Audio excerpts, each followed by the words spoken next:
Many years ago now, I made a couple of videos around about this time, almost identical to this time, a few days before Halloween, when I bought a couple of these Halloween masks from the newsagents, and I put them on and I embodied different characters. Now, it's very curious as to the characters that I embodied, because I still remember them very clearly today. But what I didn't realise at the time, which was probably about 7 or 8 years ago, was that I was actually acting out my alter personalities. And one of these characters was called Haughty, and the other character was called Supercilious. Now, supercilious is when we act as if we are over and above everybody else. And haughty, acting haughty, is the same, only more harsh, more pronounced. So a supercilious is the nose raised and talking down and highfalutin, dismissing and you know, all this sort of thing. Whereby a haughty is kind of like, I'm so much better than you, you're so much less than me, and look at you, you're a fool, and all this sort of stuff. And so I would make those videos, and I wonder if I still have them. I haven't noticed when I've been looking through my hard drives, those two videos. But upon reflection now, looking back, I can see how much I've grown, because now I've absolutely embodied my shadow. I am absolutely aware of all of the facets of my shadow, and I don't mind bringing them out into the open. And this is the thing that we have to do with the shadow. We have to assimilate the shadow. We have to assimilate the shadow at the very least into our own conscious awareness and acknowledgement. You see, the whole thing about the shadow is that the shadow is facets of our personality, or characters or spirits within us that we want to keep in the dark. We want to deny from ourselves, and we most certainly don't want to accept if anybody else starts to point the finger or question or query about these internal characters. And so, like I said to you guys in a very recent video, I make these videos and I allow you to see my shadow. I bring it out in a caricature of itself. I ramp it up, I times it by 10, and then I bluster and I speak completely derogatory to you, and I do it for lots of reasons, and they all pertain to the shadow. For instance, if I'm kind of like, yeah, you guys, you don't want to say anything, do you? And so I want to see who's out there. And so I'm going to be rattling your cages. And I know if I use certain tactics that I can catch a few of you. And then in the past, I've done it numerous times. And then I've made videos about all different sorts of human failings and faults, and then all of a sudden I've rattled cages sufficiently so then I've brought some of you out, and it's and then I go, aha, got ya, you know, you shrinking violet muppet, degenerate, automaton, you know, smelly bum, dirty teeth, and all these sort of things. And people who aren't very evolved, I get them. And then I say, look, I'll allow you to stay and comment on the channel as long as you don't get too out there with complete rubbish that you're talking about, just spitting hate. If you've got something to say, then that's what I want. I encourage you to say it. I want people to point out my shadow, and I'll look at it and I'll go, is that one I've missed? But then people will say things and I'll, no. You know, they'll say narcissist. No. I'm most certainly not a narcissist. Then they'll go, you're full of hate. No, I'm not full of hate either. No, you've got that wrong. Somebody actually wrote a lengthy appraisal today, and hit all the nails on the head and give a very fair appraisal of how I am and the tactics I deploy. This person's been watching me for many years and sees a lot of similes with his own character. And so I am playing, I am jousting, I'm thick-skinned and I'm an insular person. I don't need anybody, and that's why I can afford to do whatever I do. You don't pay me, invariably you don't do anything for me. Every now and again one of you does, and those people that do that something are going to continue to do it no matter what I've said, because you've been around for so long. So I don't have anything to lose, I only have something to gain. And whenever I'm like, you muppets, you don't want to look at you fools, when I do this and I chastise you for not saying anything and not engaging because you're stupid and you're automaton and all this sort of thing, and then I go, well, come on then, say it, I dare you to say it, fucking say it. And then some of you do. And I'm like, great, I can read the comments, I can relish what's been said. And some people, you know, it's kind of like, and I'm like, oh, look, you're boring, I've seen you guys all before, you're unevolved. And so I just say, you should watch more of my videos, right, because you've got a lot of evolving to do. Now then, where's some of the good stuff?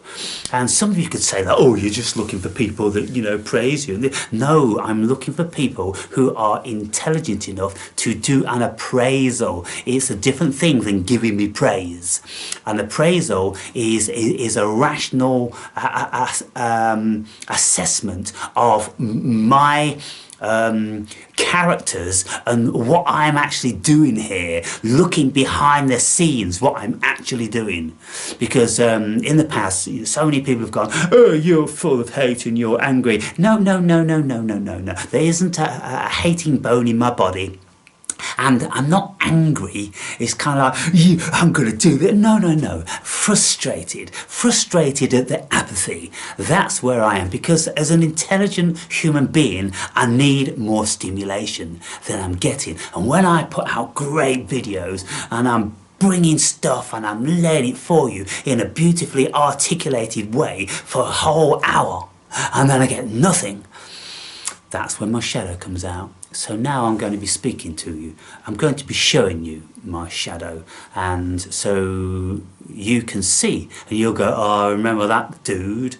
And so what I've done is I've took the mask off my wall, because I wanted to buy one of these Halloween masks to use that, you know, like a ghoul or a monster, because it'd be more befitting. But none of the 5 shops I went to around here have them. And so I'll use this one. Now, I'm only going to be using one alter ego. This one is called Supercilious, and it's the haughty one where it looks down and it just thinks the human race is just, it's a mistake. And there's only a few of us here who are real, fully fledged human beings. Okay. So, when I used to come on and I used to exhibit my shadow, because my shadow never got satiated. The bit that wants to feed, I'm feeding you, you feed me, come on, I'm still waiting for you to feed me, what the hell's wrong with you, and all this sort of thing. That's when Mr. Supercilious comes about. Look at you, you fools. you've got the intelligence of a boiled potato. Every single one of you. I don't even know why you bother watching my videos. You'll never absorb any of it. You're just too dumb, to be fair, aren't you? And then I'm kind of like, when Supercilious comes about, right, there's an energy change. I become animated and I'm like, yeah, they're gonna get it now. And I'm like, really? Haven't you got bored with this?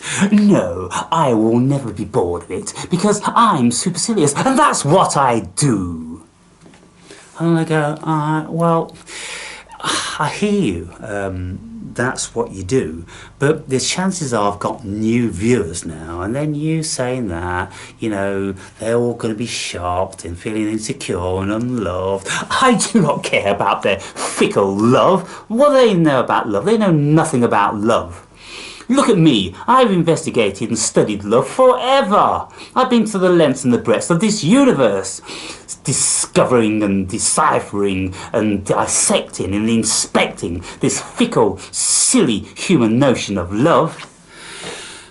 Well, lots of them believe in it, you know, believe it or not. And I know because you're so smart and clever and you know that probably, like everything else, it doesn't exist. It's just an imagination. It's a part of our fiction.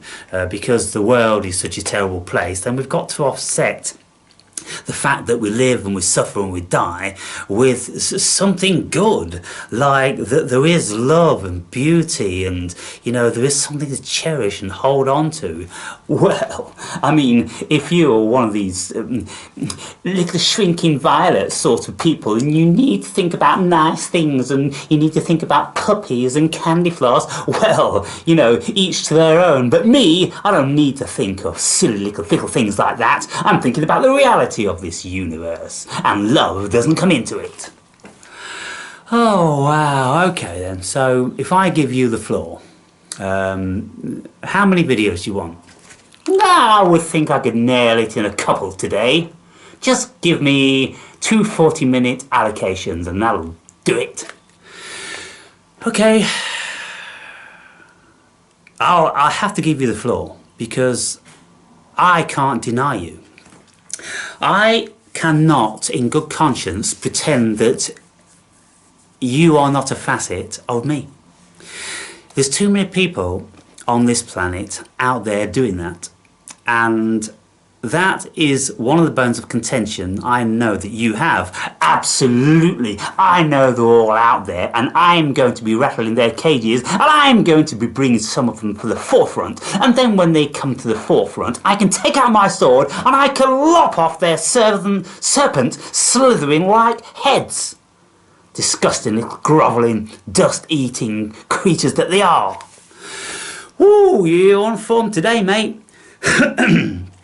Okay, so, well, I'll give you the floor, and there's a part of me that's going to cringe. I'm cringing now.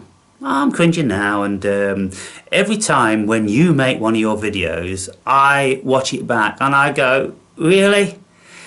And I'm like, hang on, let's just think about this. You promised, and now do it, you faker. You fraud, you chicken shit. You wanna call me chicken shit? You wanna fuck with me? You don't even think about going there, buddy. But yes, I did give you my word, and I'll honour it. It's just that sometimes I just think you're a bit childish, and just a bit unnecessary. Unnecessary and childish are silly concepts that the weak invent to protect themselves and project onto somebody else. Well, you and your silly, fickle, weak viewers, you can think whatever you want about me, because my skin is as thick as my face mask. It's like iron and it will never be penetrated. So run along and just think and say all your silly little things if it makes you feel better. Yeah, wow, okay, here we go then. Live. Now then, I suppose you're going to be thriving on the ones that, you know, are like this, aren't you? You know what I want, Aaron. And so just give it to me, damn it. And if I am satiated sufficiently, I'll go away for a few months. And then your shrinking violet, shallow, little pathetic Muppet-like viewers can feel safe again when you're talking about little squirrels and mushrooms and leaves and nice pretty things like that. Now you're mocking me. Now you're talking about my boy. Now you're talking about my boy. Right? Otherwise, I'll even pull that mask down and toss it out the window.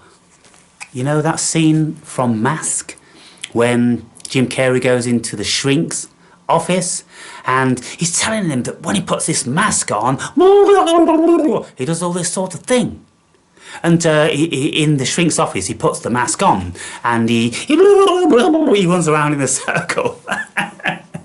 And it didn't work in the presence of the shrink. And the shrink's, yes, well, you know, we invent personas as we go through life and we act out scenes that we don't really feel comfortable with in lots of situations. And so we employ other entities to, let's say, act out our shadow.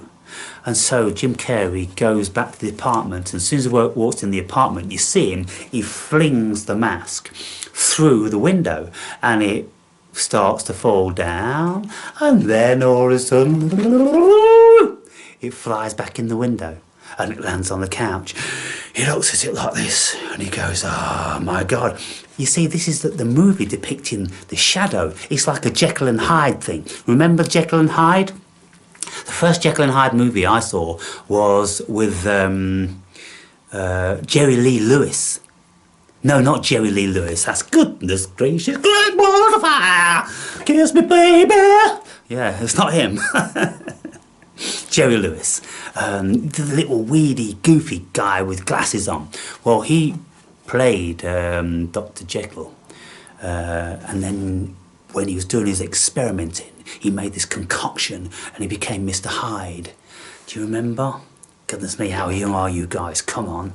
Anyway, for those of you that don't remember, then all of a sudden he becomes this, you know, smooth talking, womanizing, dancing musician, and, you know, he's brilliant, and he just like, I don't know what he does. He has this spell over women, and he's a wonderful guy. But you know, I think if I remember correctly now, when the potion starts to wear off, all of a sudden he becomes Mr. Hyde, and so he has to get out of that situation before the monster comes out, then Mr. Nasty, and you know, so we've seen all these films for years and years, people, because it's a facet of what it is to be a human being.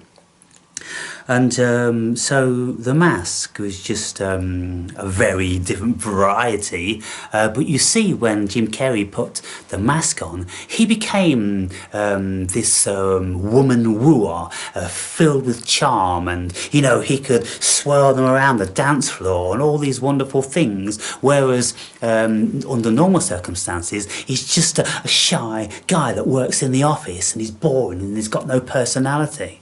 Yeah. So we wear personas, and persona is Greek for mask, and so that's how Supercilious works.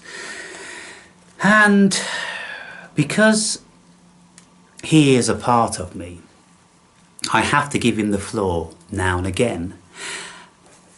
When I was young, when I was a kid, my old man imparted into us kids that we're special, and most everybody out there are shitheads. If you lend them something, they won't pay you back or bring it back. If you give them some money, they'll take it all day long, but when you're in your hour of need, they'll never give you any money.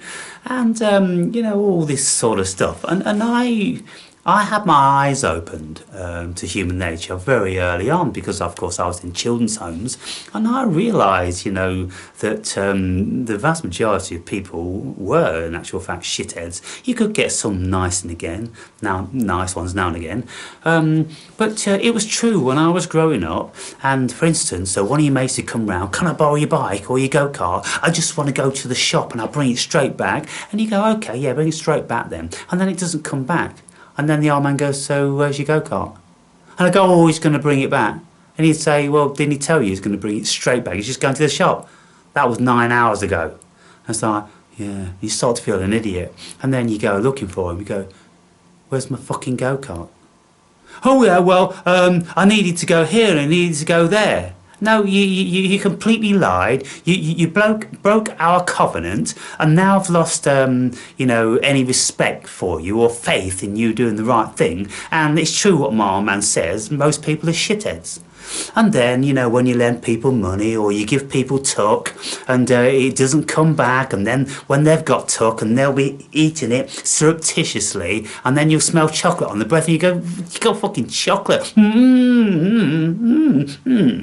Or someone just gave me a little bit, and then what's that in your pocket? Yeah, oh, come on, all this stuff.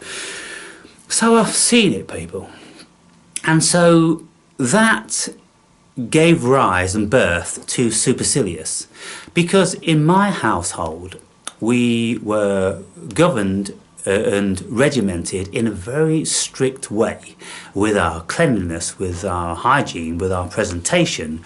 Every single one of us had to do chores above the age of about 8 years old for our pocket money, and we had to do these chores every Saturday morning before we got our pocket money and before we could leave the house to go and play. And so my job was to hoover and dust the hallway, the stairs, the landing, and then another hallway going down to all the bedrooms. And so the stairway going up there has got these banisters in, and in between the banisters it gathered dust and that. So, and on top of the picture rails, I mean, goodness me, on top of the picture rails, really? And so what we'd have to do is, once we've completed our chores, we'd have to call the stepmom, and the stepmom would come and inspect. And so she'd think every week of a new place whereby she should try and catch me out. And if she caught me out, or any of us out, then she'd say, do the whole thing again. We'd have to do the whole thing again. We couldn't just clean out that corner or that banister rail. No, the whole thing again. So we had to be very careful. Because look, if all we had to do was just get a cloth and do this every time she found somewhere which wasn't clean enough, then we could, you know, take the easy route, couldn't we? But if we had to do it all again, then we've got to put 2 hours into that. We'd make sure it was right. And so she'd come in, and then she'd look up into the top of where the picture rails go like this in our house, the way high, and she'd put a finger right in the corner, try and push it like that. And if she could get any dust, she'd put it on our noses like this, and she'd go, do it again. And then she'd just walk off. Woe betide if she came back again. Then we get no pocket money. It's kind of like we're taking the piss, obviously. No pocket money. And you get up to your room for the rest of the day for your slimy activity. And so, because I knew I was right. And so every night when I went to bed, clean my teeth, wash my face, or have a bath, and fold my clothes up, put them into... I thought I heard footprints, into a box and push it under my bed. Everything was orderly and well kept, and then my old man would give me jobs to do around the garden, like cut the privet hedges, mow the lawn, weed the driveway, pick up the litter, do all this sort of stuff. And then he'd come out and he'd inspect, and if it wasn't right, you knew about it with the old man. And so I had to do everything right. And so, you know, I've been conditioned, like growing up in an army camp. And then, because my old man was very bright, he could lay his hand to doing many, many things. He never employed anybody to do anything. Electrical, plumbing, carpentry, he did it all. He was a mechanic, a paint sprayer, a builder, the lot, you name it. who was a very smart bloke. And so he taught me in many facets of, because I was the only one. My elder brother, he didn't want to listen, he didn't want to learn. He just wanted to take the easy route, the quick route, which was to steal, to lie and to steal. And so my old man very quickly just tossed him out, threw him out. Didn't like that kid at all.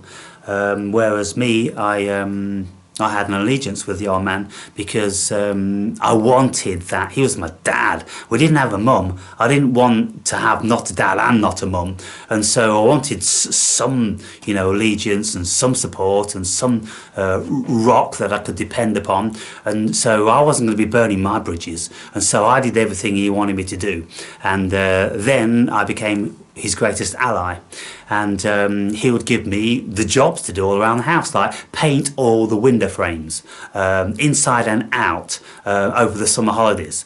And I'd get good money. He'd always pay good money, but I'd have to do the job absolutely impeccable every time. Or even when I wasn't summer holidays, when I came home from school in the summertime when it's still light, I'd put an hour into rubbing down, sanding, and undercoating and glossing all these windows in our house. It's a big house, 7 bedrooms, and we had cottage windows, which were these small little windows. And so coming around all of it took a long time, and so all that sort of stuff. And then being through difficult times in my life, knowing that I had to dig really, really deep for substance and my metal, so I could depend on myself, and then always knowing that I would never going to be stealing from anybody, cloakroom stealing. My old man always told us, don't ever be a cloakroom thief. If you want to go and rob banks and businesses and all this sort of thing, fine, I've got no problem with that, but don't ever be a cloakroom thief. Go rummaging through people's pockets, stealing their wallets or the money, or no, despicable. And so I got taught virtues and how to be a respectful, dependable person. Whenever my friends wanted to borrow money, I always had it, or push bikes or go-karts, and I would let them know, don't be messing with me on this, because if you burn your bridges, you won't have this option again. And so then you get some friends who you become close to who know how to respect you and do what you want, and then whenever you lend them money, it comes back the next day, and with a bit of interest or something like that. And so over the years, I grew up to expect that from other people, and I didn't want to have any involvement with anybody who wasn't going to reciprocate my positive attributes. And if I was sharing an apartment with anybody and they were filthy, it wouldn't last long, because of how clean I was. And you've seen how clean this apartment is, and you've seen how I chastise people for being dirty and all this sort of thing. And some of you will be wondering now how on earth I'm managing with this little fella when he's pissing and shitting all over the place. Well, I mean, because the love is overriding that. And it's an acceptance of the job. I took the job on. I'm standing by the job, and I'm not being a fickle ass, stupid ass, and going, oh, he's pooing in his ween. Oh, I've got to put him out. And oh, what cost? Is his death? No, I'm not doing that. I'm seeing this through. Of course, I love it because I've always looked after animals. That's one of the things my old man, instilled into me. Whenever there was an injured animal, he would give it to me to look after, because he knew out of all the family, I was the one that was going to give it its best option of survival. And so now, pissing and shitting, no big deal. Even if it means I've got to buy a new couch, when he's pissed on it to such a degree, which I don't think it's going to come to that, because all the covers are washable. And I enjoy that little guy's company. I enjoy life. I loved life. It was meant to be. That's why I've called him Providence. And people saying, oh, call him this or call him... No, people, you're not getting it. You're not listening to me. He came through divine providence. Do you know what that means? God provided me for him and him for me. That's why he's called Providence. Now please don't mention any other names. It's ridiculous. Call him this and call him that. I call him from the heart. That's what I call him. I don't call him from the head. See, you, how dare you? How... Steady, supercilious. You're getting riled again. People don't see things like you do, mate. Yeah, well, it's about time they did. You see, the thing is, I'm not supercilious without very good cause. I have the greatest attention to detail. I am courteous and polite and respectful and honest, and I've got all these virtues. And when I've lived with people, they haven't known they've been living with me, other than I've been there, but they would never know where I've been, because when I've been in the kitchen and I cooked something, they would never know that. When I've been in the bathroom and I shower and use the bathroom and this stuff, they wouldn't know, because when I come out of it, it's exactly or better than it was when I went into it. And that's how I live my life. And then when I've had friends come to stay with me, and then they've been going in the sink, and then it's on the taps and it's on the side, and they've not washed it down, and I'm like, well, that's the first thing I saw when I come into my bathroom. And you didn't see that, mate? Probably just you didn't care. And I wouldn't think it's because you disrespected me, because you're a friend and you do actually like me and respect me for certain things, but there's just a deficit with you. You just don't know what you're doing. You don't know. You haven't had this heightened level of upbringing. It's like being in a finishing school. I've been to a finishing school. And so then, you know, I can't suffer fools, and I am a little bit short when it comes to that sort of thing. And so what do? I don't go to work in an environment, and I never have done all my life. I've created my own employment, and then I have employed other people, and that way I'm the boss, and I've instructed them into exactly how I want this carrying out.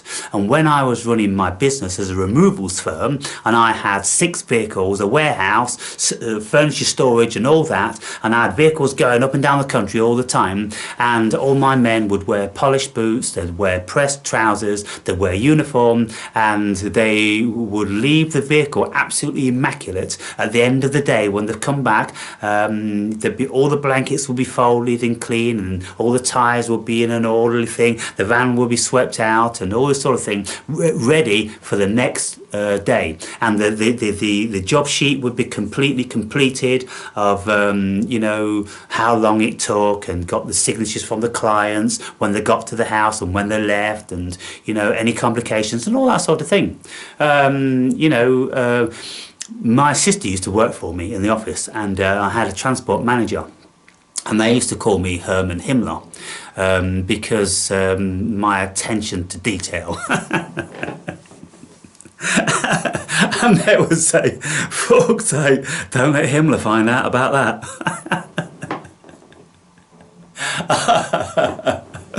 Oh my God. And I would drive a Jaguar at the time. It was a metallic burgundy Jaguar with ivory leather interior and low profile chrome mag wheels, and it would be gleaming like a brand new one. It's only 5 years old when I had it, and one of my guys you know, would be washing it and polishing it every time I'm in the office. And then I'd have someone sweep the yard, and they'd always be washing the vans on the outside and on the inside. Everything was kept immaculate, and I built a very good business, and we did a great service, and we very quickly became respected in the city for a very fast and up and coming business. And so yeah, that's how I've lived my life. And so whenever you see this dude, it's it's an opportunity for you to reflect upon yourselves, upon your failings. And whenever this dude comes out, it's because we are not happy with you. And how do you ensure that the awakened braves are happy? Well, you pull your weight around here. That's what you do. And you put some sensible comments down now and again. And, you know, you put a thumb up now and again, just to show your appreciation that someone's took something from my labouring, like this video now, getting on for an hour probably, and you know, if I get 10 or 15 thumbs up, you know, as soon as I start talking about your failings, all of a sudden, oh, I'm not thumbing, then that's your shadow, that's your motherfucker that you've got to be looking at. Why are you taking objection to that? The people that are long-term awakened braves that say to me, you can't trigger me doing anything because I know what you're like, I know what you're saying, and I get it. And when you say stuff, I'm like, thanks. I'll look at my fucking shit, because that's why I'm still around, because I learned so much from you. And so sometimes I haven't liked it in the past. Sometimes you've spoken about, you know, other people, and, you know, I used to, and all this sort of thing, and, you know, I've done it all. You know, I'm onto a different plane now, but those of you that have been long-term viewers, you'd have seen it all. And the shadow, it will never go away, you know. And someone says in the write-up, it was a great write-up, an appraisal about the Awakened Brave, said that, you know, like I say about these gurus out there, it's all, they're all very Rupert Spira and Moochie and oh, fuck off. I just want to go fuck off. Your shit stinks the same as any motherfuckers. Give me all this bullshit. Why don't you tell stories like the Awakened Brave does, about his shadow and about, you know, the things that he's got a problem with, you know, his bones of contention and all that. Why don't you show some fucking reality? Why don't you get real? That's a real guru. And I guarantee every single one of them, I'll eat them alive. I'll eat those motherfuckers alive. You know, because all they seem to know about is love. It's all love, and oh, Rupert Spira, oh, the little public school, little faggot nonce. He's probably a great guy. He's probably a great guy, I said. But I just don't like that shit. It's fake. It's fake and it's bullshit. And then people go, yes, well, there's already enough this and that in the world. No, people need to know about him. The shadow. Everybody needs to accept their shadow. Everybody needs to assimilate this. Bring it out and let your family and friends see it. And then say, well, I'm trying to modify it. I try to keep him down, but it's a powerful thing. And to be fair, it's not necessarily our fault, because if you weren't dirty fuckers, if you weren't a liar, if you weren't a thief, then you wouldn't ever see him. But as it is, all of your failings, all of your shadows which you try to suppress and hide, we can fucking see them. And that's when we get riled. And so you'll get brilliant videos, you'll get love videos, you'll get, you know, little Providence videos, and you'll get nature videos. But every so often, don't get fucking with us, because you'll get that. You hear me, guys? Have a great day.